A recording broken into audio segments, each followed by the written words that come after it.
Warahmatullahi wabarakatuh. Perkenalkan, nama saya Nursia dari SMP Negeri 1 Sanggauledo, Kabupaten Bengkayang, Kalimantan Barat. Pada kesempatan kali ini, saya akan berbagi praktik baik yang sudah saya lakukan, yaitu praktik pembelajaran model rotasi stasiun pada materi sistem reproduksi manusia. Selamat menyaksikan. Berdasarkan data PISA menunjukkan bahwa literasi dan numerasi peserta didik Indonesia masih berada di bawah rata-rata peserta didik internasional. Oleh karena itu, pendidikan dasar dan menengah di Indonesia berupaya dengan cepat dan tepat untuk mengakselerasi dampak pendidikan melalui berbagai pendekatan pembelajaran. Salah satunya dengan pembelajaran mendalam. Pembelajaran mendalam menjadi program prioritas Kementerian Pendidikan Dasar dan Menengah karena bertujuan untuk menciptakan generasi yang memiliki pemahaman mendalam, kritis dan reflektif, serta sesuai dengan keterampilan abad ke-21. Pendekatan ini akan dipermudah dengan pemanfaatan teknologi digital untuk meningkatkan keterlibatan peserta didik dalam proses pembelajaran. Oleh karena itu, penulis tertarik menerapkan model pembelajaran rotasi stasiun dengan pendekatan pembelajaran mendalam yang memanfaatkan berbagai platform teknologi pembelajaran yang telah bermitra dengan Kementerian Pendidikan Dasar dan Menengah, yaitu Ruang Murid, Assembler Edu, Canva, dan Wayground. Platform teknologi yang digunakan dikemas dengan menggunakan metode rotasi stasiun agar pembelajaran dilakukan menjadi lebih bermakna dan menggembirakan. Untuk menerapkan pembelajaran mendalam di kelas, saya memiliki beberapa tantangan, yaitu tantangan dalam menyiapkan persiapan perencanaan pembelajaran mendalam terkait model dan bahan ajar yang mendukung.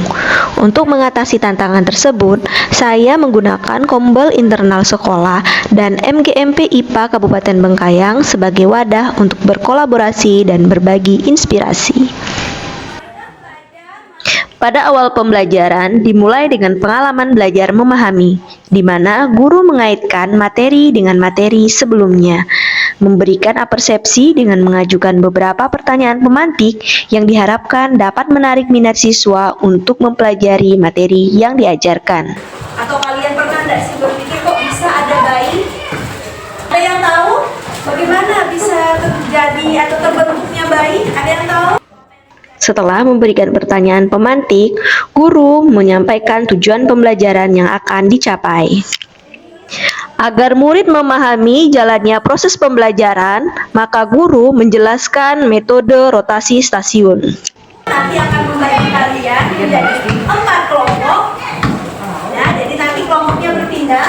Nanti kalau misalnya itu sudah membunyikan bel, itu tandanya kalian harus kalau dari 3 kali membunyikan belnya atau loncengnya, maka itu menunjukkan kalian harus berhenti di stasiun itu lalu pindah. Agar siswa lebih memahami materi yang akan dipelajari, maka guru menampilkan video pembelajaran dari platform Ruang Murid dan YouTube. Setidaknya 1 sel telur atau ovum. Ketika sel telur dibuat, rahim otomatis At the end of this transition period, the embryo becomes a mass of very organized cells called a blastocyst. Once the embryo reaches the blastocyst stage, approximately 5 Langkah selanjutnya, siswa dibagi menjadi 4 kelompok dan siap untuk menempati tiap stasiun yang telah disediakan oleh guru. Stasiun masing-masing.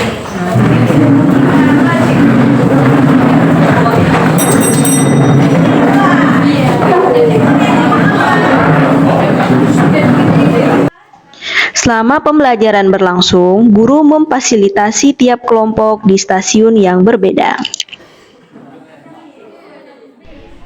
Di stasiun 1, disediakan artikel yang ditempel di dinding. Kemudian, secara berkelompok, murid mengerjakan LKPD yang sudah disiapkan oleh guru. Selanjutnya, pada stasiun 2 telah disediakan barcode Assembler Edu. Dengan men-scan barcode tersebut, murid dapat mengamati perkembangan janin selama 9 bulan di dalam kandungan secara 3 dimensi atau augmented reality. Mereka dapat mengamatinya secara nyata di ruangan tersebut. Setelah mereka mengamati perkembangan janin, disediakan pula LKPD yang harus diselesaikan oleh siswa. Stasiun selanjutnya adalah stasiun 3. Di stasiun 3 terdapat beberapa tahapan perkembangan manusia yang harus disusun murid berdasarkan ciri-cirinya. Tibalah kita di stasiun terakhir pada pembelajaran kali ini, yaitu stasiun keempat. Pada stasiun keempat, terdapat barcode. Setelah murid men-scan barcode tersebut, mereka akan masuk ke web Canva yang sudah disediakan oleh guru.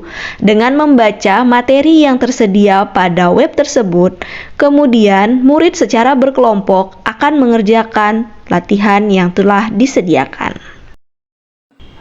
Sesuai kesepakatan yang telah disampaikan, setelah 15 menit, siswa akan berpindah stasiun. Putar ke rotasi atau stasiun selanjutnya. Oke, sudah siap? Sudah. Ibu punya lonceng ya? Siap. Oke, silakan berpindah. Selanjutnya, dengan menggunakan spin wheel, secara acak, siswa akan mempresentasikan hasil kerja kelompok yang sudah mereka lakukan. Tiap kelompok mempresentasikan satu stasiun secara bergantian. Untuk mengukur pemahaman murid terhadap materi yang telah diajarkan, guru memberikan asesmen formatif dengan menggunakan platform Whiteboard.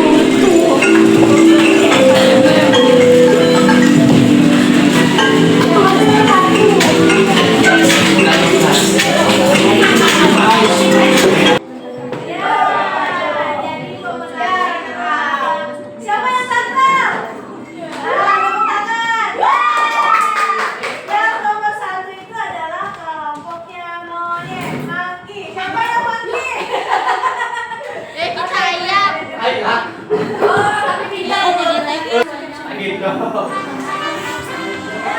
yang orang-orangnya ya.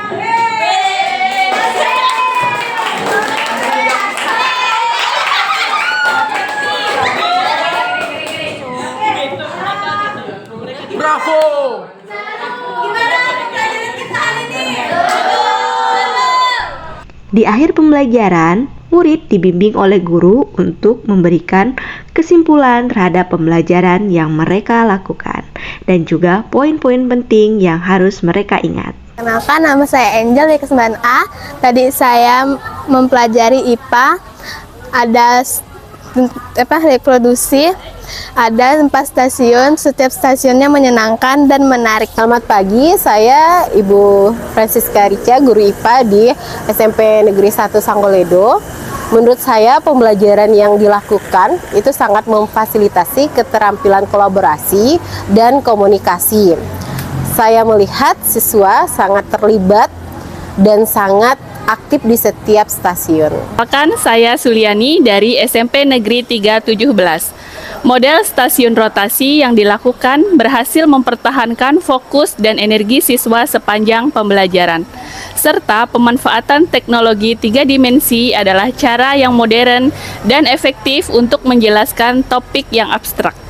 Agar murid mendapatkan pembelajaran yang holistik dan lebih mendalam, setelah mengikuti pembelajaran dengan rotasi stasiun, guru mata pelajaran IPA juga bermitra dengan tenaga kesehatan dari Puskesmas Sanggoledo untuk memberikan penyuluhan terkait sistem reproduksi dan infeksi menular seksual serta upaya pencegahannya. Nama saya Kusuma Amarwati, gelarnya di belakang saya SKM, Sarjana Kesehatan Masyarakat. Kemudian kami dari Puskesmas Sanggoledo. Pertama, bereaksi terhadap tindakan yang tidak wajar. Ya, kalau kawannya mulai pegang-pegang pantat, pukul-pukul pantat, lindungi diri kalian sendiri. Apapun caranya. Ya. Demikianlah praktik baik pembelajaran mendalam yang telah saya lakukan. Terima kasih.